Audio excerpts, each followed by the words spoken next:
Hey everybody, David Lowry with Club Fantasci, and I am joined by Mike Richie from Rather Dashing Games, and today we are going to be talking about their new release Element, which has kind of been a big surprise hit for you guys. How does that make you feel? It makes us feel great. We've never had the kind of buzz for a game the way we have with Element. It's already gotten the Dice Tower seal of approval. It's won the Cornerstone Award, and it hasn't even been released yet. It's awesome. So now, do you design this game yourself personally? Where did you get the idea? What was the inspiration behind it? Wow. Okay. This game was designed a long time ago, a little over a decade ago by me, and it really was kind of an amalgamation of a lot of my interests. I've always been interested, obviously, in game design. I play a lot of abstract games. I love Celtic lore. I love ancient history, things like that. And I always thought it would be cool to make a game that looked like it had been around for centuries. Well, it certainly does. 'Cause I know you demoed it for me at the Southern Hobby Retail Expo, and it was a very sharp-looking game then. And I don't remember if that was a prototype or not back in October. That was a pre-production copy, Yeah, but okay. nothing's really changed since then. Yeah, it was really exciting. And I remember even when you were showing it, people started gathering around the booth area there looking at it as well. So that was kind of a shock because we all know that abstracts historically don't tend to do very well. What do you think it is about this game that has gotten so much attention? Um, I, hmm, it's a few things. One is that we've gotten the comments from a lot of people, and we back the statement up ourselves, is that no two games really play the same.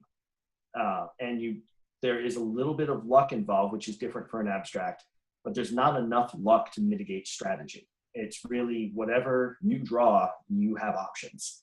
And it's making the most of those options in creative thinking. So even though it's an abstract, you don't have to be a chess genius. You don't have to be a Japanese Go master to play this game and to get good at the game. Hmm. Now it is certainly attractive. The box art is amazing, and I know Grant, your partner in this, did the artwork on that. What was the concept behind that? I mean, where did you guys try to reach? When you're trying to market a product and you're trying to catch somebody's eyes on a shelf, what were you really going for there? Well, like I said, one of the drives behind the game design was that it looked old. And like I said, I love Celtic lore and history. So does Grant. Our families went to Ireland together a few years ago, and while we were there, we saw tremendously beautiful things that were thousands of years old. And so we thought, let's make that into Element, and we will capture anyone who is an abstract fan. We'll capture people that just like the beautiful, rich feeling and mood that the game elicits, and then just the back of the box, the packaging, it's approachable. It doesn't look like I need a college annex course to play the game. Right. Can you describe for me? 'Cause to me, uh, one of the things we always try to sell is the experience. What is the experience somebody can expect from Element? Well, it's very jump in and play. It is. I could explain it to you in about 5 or 6 minutes, and then we could play. And even though I've been playing it for a really long period of time, people are still surprising me with the combinations of moves and strategies they come up with. So we want a very rich experience that doesn't last long. It's 20 minutes, a half hour, but afterwards you're like, wow, let's play again. And that has been the reception we've been getting. So, how many players does this one play? Two Two to to four. four. 2 to 4. What this is much different than anything Rather Dashing has done before. Was Yes. there was there a feeling of risk here that maybe your audience wouldn't accept it? There's always the little bit of fear when you're sitting around the table saying, what are we going to do next? And then you start doing some market research and stuff. But this game had actually been published on a very, very small scale, limited run basis about 10 years ago. The production wasn't nearly what it was today. Right. The rules weren't nearly as clear. And it wasn't exactly the whole original vision that I had. Despite that, it placed very well with a lot of Mensa judges. We had an international Go champion playing at Gen Con and lauding it.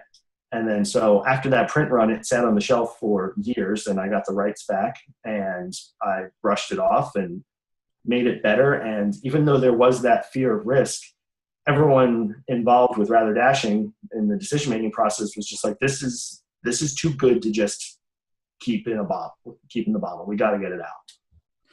So let's do this for the audience. Let's give a 2-minute overview of what element is, so they know exactly what we're talking about here. Okay, well, like we've been saying, it is abstract. It's 2 to 4 players. You play what is called a sage, and that is essentially your playing piece. And you have a bag of stones. Those stones come in 4 different colors, and they represent fire, water, earth, and wind. And you have your playing piece and your opponent's playing piece laid out on a grid. It's 11 by 11. And you take turns drawing stones and placing them. And that sounds very simple. However, each of the 4 elements builds differently. Fire spreads, water moves. You can actually use the wind to make your sage playing piece jump across the board. And then also each element can replace another element. You all know fire, water puts out fire, and so forth.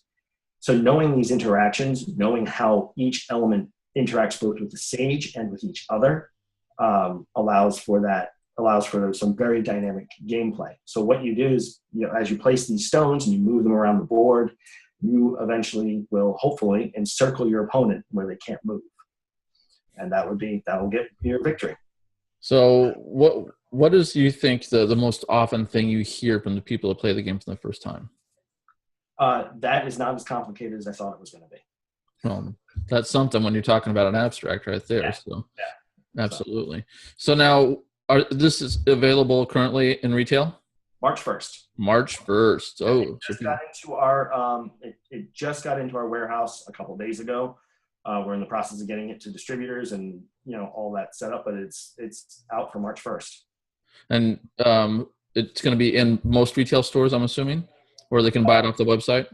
Well, website, we go through several distributors, hobby stores. If it's not there, ask for it. Right.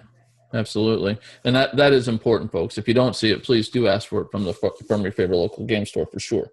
So describe to me what your thought process was when designing this game. Is this something that you were big on when you were younger, playing abstracts as opposed to playing a Euro or something else like that? What was your thought process? When I was growing up, I played a lot of abstract games. I also did a lot of role-playing games.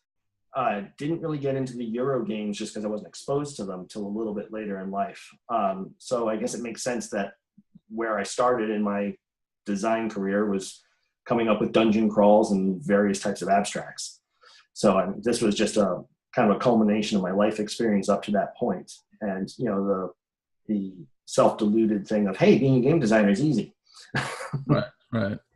Now, I'm assuming you're going to be at most of, or at least the bigger conventions for people to check this out. Is that correct? Yep. We got Gamma, which is industry only, but we'll be at Origins, we'll be at Gen Con, showing it off. Showing it off, so people can at least check it out there if they somehow forget to go to the store and ask for it. And it's on Board Game Geek, so people can go there and see it. And there's already a bunch of reviews up there talking about it as well. So people can check that out as well and make sure that they're comfortable with the purchase. If you were going to give me 3 words that best describes this game element, what would they be? It's hard because I don't want to toot my own horn too much as a designer, but I would say accessible, diverse, and longevity. Like I said, this was out, I don't know, like 16 or 17. Oh, is it really for Rather Dashing? Well, no, not for Rather Dashing. For me, as a designer, for Rather Dashing, it's 1, 2, 3, 4, 5. I think it's 7. Yeah. 7. Yeah. So people can also go back and check that out as well, and make sure that they're checking out your whole catalog and not just the hot game that you have at the minute, because all of your games are pretty solid. So I think people should be taking a look at that. Now, you've also got some new stuff coming out, or coming up at least. So let's talk about that for a second. Okay, sure. Right on the heels in April, we'll be releasing This Belongs in a Museum. It is the 3rd in our drawn and quartered line of very simple to learn but hard to win tile laying games. This one takes us back to the golden era of archaeology, where you play one of 4 archaeologists trying to have the highest scoring dig sites and get valuable artifacts while trying to send the mummies again to your opponents. So what kind of person do you think this game fits? This is the family gamer. On the hobby game side, it's definitely what we would call filler, though I don't really like that term. It's light. It's obviously not a Euro game or anything at all, but it's a 20 to 30 minute play time. Families will like it, and It will be, again, it's what Rather Dashing tries to do. Or we call them bridge games. It bridges the gap between the family and the hobbyist. So what else do you have? Is there something else coming out? Yeah, this fall we're looking to release something called Epic Breakfast. It is a set collection game of fairy tale fantasy themed breakfast of orcish proportions. So what would be some of the other titles that you currently have that people can still pick up? Well, the first two in the Drawn and Quartered lines, Pirates, Ninjas, Robots, and Zombies, and Graveyards, Ghosts, and Haunted Houses, are very fun, very accessible. Dwarven Miner is a resource management game. We have Four Taverns, which is kind of Munchkin level sabotage. And then we have a kid's math game called Red Hot Silly Peppers, and a small hybrid card game, abstract game called X Marks the Spot, which is pirate themed. So you've kind of got games that are running the whole gamut now. You've got kids up to the Element, which is a little more abstract and adulty and strategy wise. Right. So you're not really trying to fit necessarily in one particular pocket. You're trying to come up with good games. Period. Yeah, and like I said, filler game is always almost feels like a derogatory term to me. So we call them bridge games. Right. Hobbyists will find them a little light. The families that have only been playing Yahtzee and Monopoly would be like, ooh, there's a whole new world out there. The game we released last fall, We Come in Peace, falls, it's a dice chucker, but it's 6 players. People sit around the table, they laugh, they have fun, and it's a great way to gateway them into more stuff. Awesome. For those of you watching, if you're seeing this on the Club Fantasci page, below this will be a demo that we filmed from the Southern Hobby Retail Expo, so you can get a much closer look at the game and check it out. And of course, we'll have all the links there as well for you to click on, so you can follow Rather Dashing wherever they're at. But just for posterity's sake, where can they find out more about you, Michael? The easiest place is ratherdashinggames.com. There it is, folks. That's Mike Richie. I'm David Lowry with Club Fantasci. Thank you for tuning in, and please most certainly check out Element. Talk to you later.